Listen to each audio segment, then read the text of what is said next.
Today's adventure is taking us to the desert where it's 110 degrees and people are camping here. So stay tuned and find out where we're at.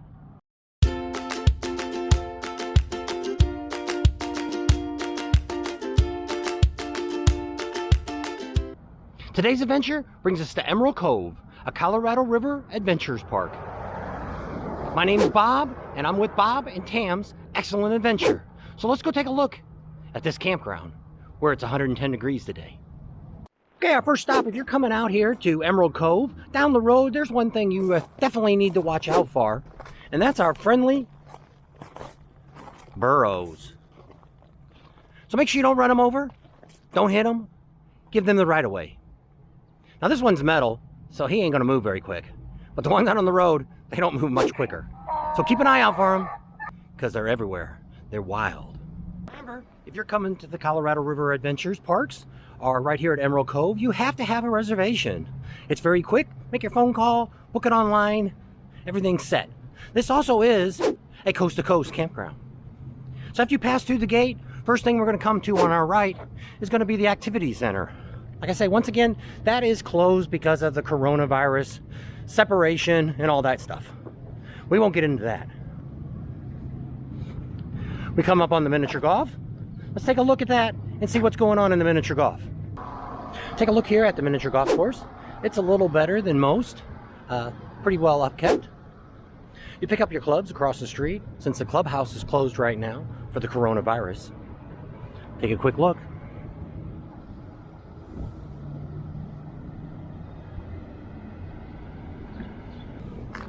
There's also a golf course across the street which is closed right now. Could also be due to the heat. We'll see if we can get over there before the day's over. Take a look at that, just to show you what it looks like from the road. Next we come up to the general store, which has general stuff in it for you to buy. So let's go take a quick look inside.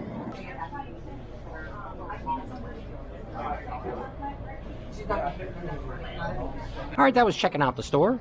Let's go over here, and we've got a first of one of two pools, which is kind of nice. We also have a bar on the property. They also have food, basic food, sandwiches, things like that. So this is the first pool. They've already got it set up for volleyball. They do volleyball at night and things like that. So that's kind of interesting and kind of fun to do. A little warm last night. It was still around 100 last night for karaoke.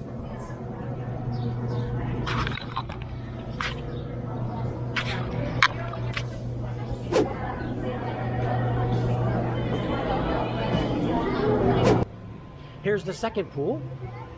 Both of them are kid-friendly, adult-friendly.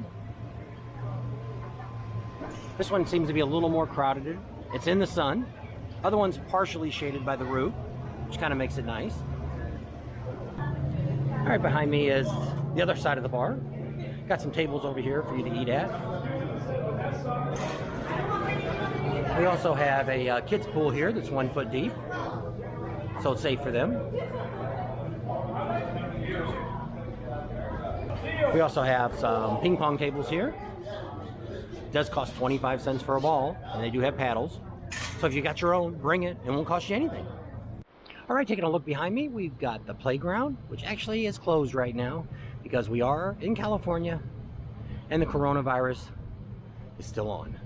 As you can see over my shoulder, there's several laundry areas. This one happens to be outside. The one on the other side of the park is inside.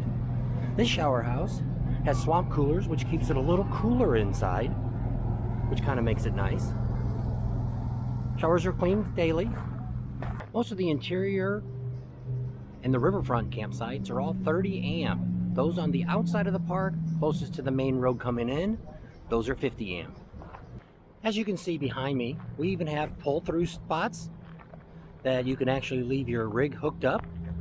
They all come with picnic tables. Most of them have a barbecue that you can use. There's no fires allowed here.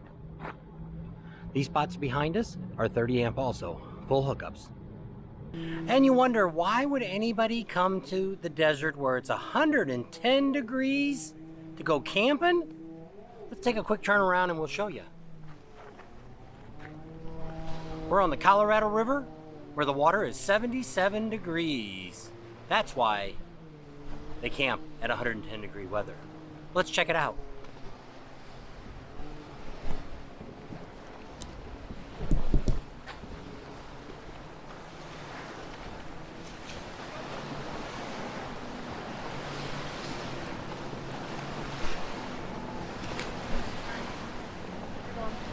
All right, taking a look here, we've got our 30 amp service. We've got our new Hughes transformer, protector, amplifier. What the heck is that? We're going to be doing a review on that real soon. We got our water hookup.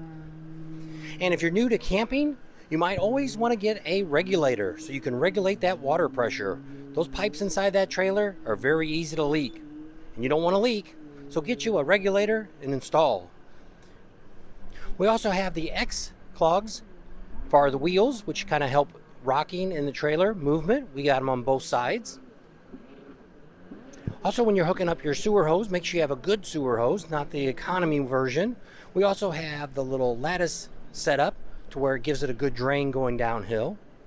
We also have a water filter. Should always have a water filter because you never know what kind of water you get coming into your unit. Some people will install it down at the hydrant. We usually put it up here. We don't drink out of the hose, so we're not that concerned about keeping it clean. When we use our jacks, we just have the scissor jacks, more of a stabilizer. We always put plates underneath them to protect the ground, things like that. Even though this is sandy, rocky, it's just a good practice all the time to make sure you do that. We got our generator up front, storage compartments. Our jack, we have electronic jack. We always have the cover on to protect it from the sun and the heat. That does have the little pad on it. That will get damaged if you leave it out in the sun and the weather too long. Also coming around our awning. It's a little windy this week here. We do tie the corners down. We have springs on it. This side you can't see the springs, but I do have a bungee cord there that kind of gives it a little bit of slack. That way if the wind starts blowing too hard, it can retract that. On this side you can see the spring, and we just use a dog holder to screw down into the ground, get a good leverage. This ground was really hard. I had really no real trouble getting that down. So I usually always use a spring. That way it gives a little bit of a tension, gives a little bit of relaxation to where if it moves, it's not just gonna, bend your awning.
Just got done exploring Emerald Cove.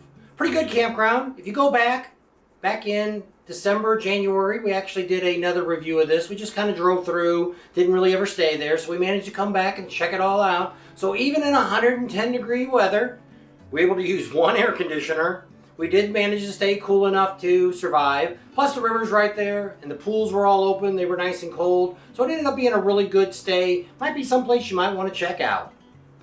So thanks for coming along on our adventure. We hope you enjoyed this campground. You need to check it out.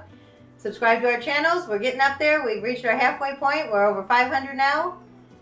Give us a thumbs up, ring that notification bell, and we'll see you on the next video. See you later.